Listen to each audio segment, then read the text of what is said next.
الرحمن السلام علیکم ورحمۃ اللہ وبرکاتہ۔ ہجرت کی رات جب حضرت محمد صلی اللہ علیہ وسلم حضرت علی رضی اللہ تعالیٰ عنہ کو اپنے بستر پر سلا گئے، صبح ہوئی تو حضرت علی رضی اللہ تعالیٰ عنہ حسب معمول نیند سے بیدار ہوئے۔ قریش نے قریب جا کر انہیں پہچانا، پوچھا محمد صلی اللہ علیہ وسلم کہاں ہیں؟ حضرت علی رضی اللہ تعالیٰ عنہ نے جواب دیا، مجھے کیا خبر، میرا پہرا تھا، تم لوگوں نے انہیں نکل جانے دیا اور وہ نکل گئے۔ قریش غصہ اور ندامت سے حضرت علی رضی اللہ تعالیٰ عنہ پر پل پڑے اور ان کو خوب مارا اور خانہ کعبہ تک پکڑ لائے اور تھوڑی دیر تک جلس بھی جا میں رکھا، آخر چھوڑ دیا۔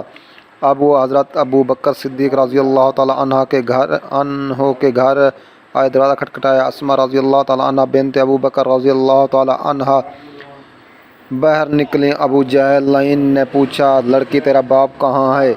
وہ بولیں، بخدا مجھے معلوم نہیں۔ بس زبان ابو جہل نے ایسا تماچا مارا کہ اسماء رضی اللہ تعالیٰ عنہ کے کان کی بالی نیچے گر گئی۔ دوستو، اگر آپ کو ہماری ویڈیو اچھی لگ رہی ہوں تو ہماری حوصلہ افزائی کے لیے ہمارے چینل کو ضرور سبسکرائب کر دیں۔ اسلامی وظائف یوٹیوب چینل کو دیکھنے کا شکریہ۔ اللہ حافظ۔